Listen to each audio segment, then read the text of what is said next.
Сәлем достар, баршаңызға. Сіздермен бірге Балқаймақ арнасы. Бүгін біз ұлыстың ұлы күні Наурыз мейрамы дәстүрлі Наурыз көжесі елестету мүмкін емес. Бұл күні әр үйде қазан оттан түспей Наурыз көже дайындалады. Қазақ халқы ежелден бері ырымшыл екен белгілі, 7 санын қасиетті деп белгілеген.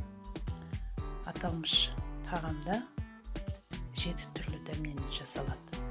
Неге мен бүгін өзіміздің Наурыз көже жасау әдісімен бөлісетін боламын.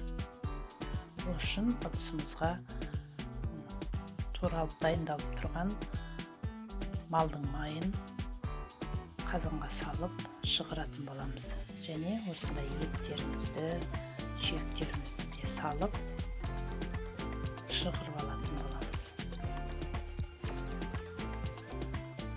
Етіміз шыжғырылып қуырылғаннан кейін үстіне суын құйып баяу отта етімізді қайнататын боламыз. Наурыз көжені 7 түрлі тағамнан жасауда қазақтың ырыс берекесі тассын, дастарханға молшылық келсін деген шынайы пейілден туған десек. Көне дәстүр бүгінде де сақталып отырғаны бәрімізді қуантады. Десе де әр өңірдің өзінің Наурыз дайындау, Наурыз көже дайындау үлгісі бар. Сондықтан мен өз өңірімде, өзім ауылымда жасалатын осындай Наурыз көженің жасалу әдісімен бөліскелі отырмын. Неге етіміз әбден шығарып алғаннан кейін кішкене сорпа құйдым және сүйегіміз батып тұратындай су құйдым. Жаңа айтып өткенімдей, енді осыны баяу отқа қойып 2 сағаттай әбден етіміз піскенше қайнатып алатын боламыз. Егер менің осы видеомды көріп отырсаңыздар, каналыма тіркеліп, лайк басып, комментарий қалдыруды ұмытпаңыздар. Менің каналымда көптеген әртүрлі тағамдардың жасау рецептілерімен бөлісіп отыратын боламын.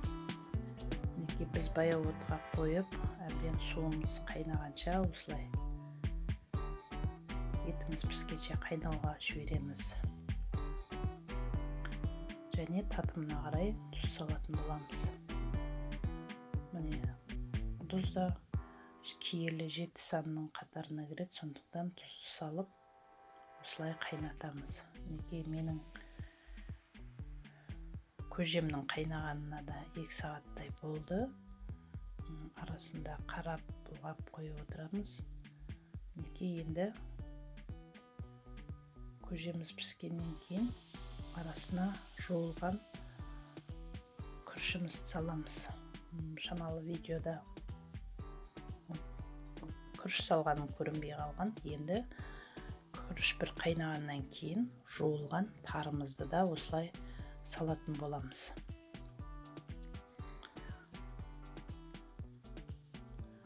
Тарымызда әбден жарылып піскеннен кейін тарымызды саламыз және үстіне жуылып дайындалып тұрған мейізімізді салатын боламыз.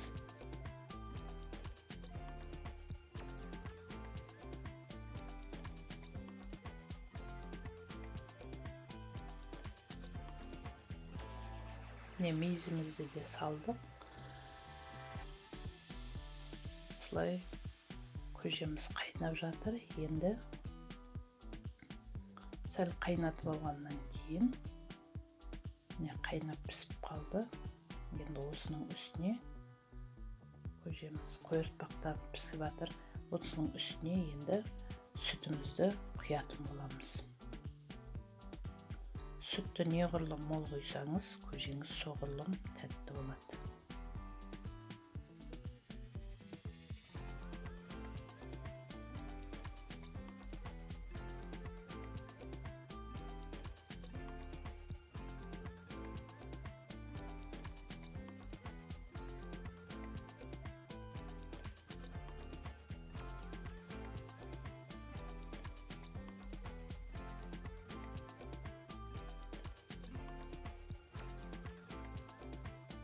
Енді осы көжеміздің дәмін көріп,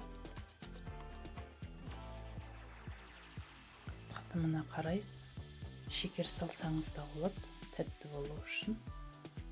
Және бір қасық, егер көжеңіз сұйықтау болса, бір қасық ұнды кішкене ғана салқын суға араластырып жіберіп, ұн шаюыңызға болады. Сол кезде көжеңіз сылдыр су құсап, сұйық болмайды, қойыртпақтау болып, сорпасы әдемі болып пісіп шығады.